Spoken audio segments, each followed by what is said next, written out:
you. Maupo po kayo. Good afternoon. Una sa lahat ay nais ko po ipagpasalamat on behalf of the people of Manila to our Commander-in-Chief, President Bongbong Marcos Jr.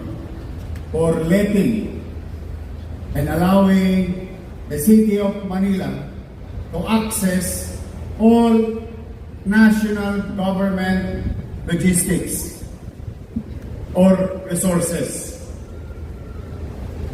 Ito po'y kinaloob niya sa amin upang mapanatili at mapagtagumpayan natin sama-sama, lokal at nasyonal, ang diwa at hangarin ng simbahan ng Quiapo na ang panawagan na itong translasyon ng 2026 ay maging banal, ligtas at mapayapa.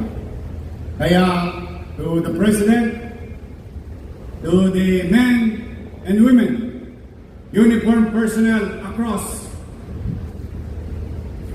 and to the civilians, to the EOs, volunteers, NGOs,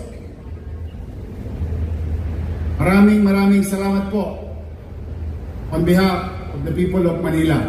Ngayon pa lang ay taos-puso ang aming pasasalamat sa ipinagkakaloob ninyong sakripisyo at ipagkakaloob ninyong sakripisyo upang ang mamamayan, partikular ang mga debotong milyong-milyong dadako sa lungsod ng Maynila ay magkaroon ng kapanatagan dahil kaakibat ng selebrasyon na ito ay ang pamahalang lokal ng lungsod ng Maynila at iba pang lungsod sa Metro Manila at ang national government. So muli sa inyo, katulad ng panalangin ng ating simbahan, panalangin ko rin na kayo'y maging ligtas. It is a great honor that everyone will be given a chance to be of service to the people. But at the same manner, while we are serving them, fulfilling our duties and obligation, bilang kawani ng pamahalaan, ay meron din kayong obligasyon sa inyong mga sarili-sarili na pangalagaan ang inyong kaligtasan din. Huwag magpapabaya sa inyong kalusugan. Ipagmalasakit nyo din ang inyong mga sarili. Yes, we wanted peaceful and successful Translasyon 2026. We are ready, but as we have, like Father Lipuanan said, hindi natin alam at maulaan kung ano ang mangyayari. Bagamat tayo'y handa, ngunit uulit-ulitin ko, habang kayo'y nandito sa Luneta, habang kayo'y nandito sa Maynila, taga-Maynila man kayo'y hindi, na maglilingkod sa mamamayang dadako dito, may mga mahal kayo sa buhay na nag-aantay sa inyo. Kaya, pagmalasakitan nyo rin ang inyong sarili. Huwag kayong magpapabaya. So sa aming mga volunteers, sa mga ihos, thank you very much for doing this year on year.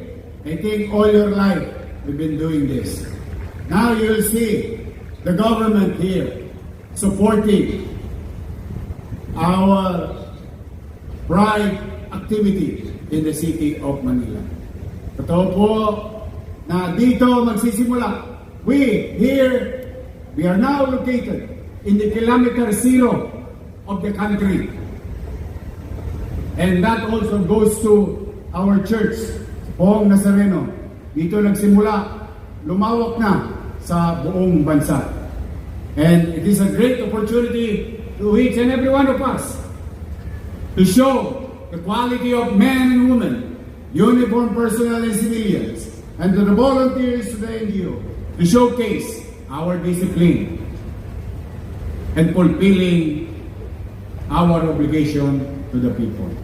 So again, when this, ulit-ulitin ko, buong kababaang loob, taus-puso kaming nagpapasalamat sa bawat isa sa inyo sa sakripisyong magaganap. At bilang panghuli, magsama-sama tayong manalangin pag kayo may mga libreng oras na maging ligtas ang bawat isa. Bawat buhay mahalaga. Yan ang obligasyon natin. Yan ang panalangin natin. At maging huwaran ang lahat kayo, lahat tayo, sa buong mundo ng isang maayos na pinakamalaking activities na nagaganap taon-taon sa lungsod ng Maynila. So muli, ulitin ko sa mga dadako at mga tagalungsod na deboto. Ang panawagan ng simbahan, ang okasyong ito ay maging banal, ligtas, at mapayapa. At maraming salamat sa inyo. Pagpalain nawa kayo ng pong may kapal. Manila! God first. Thank you.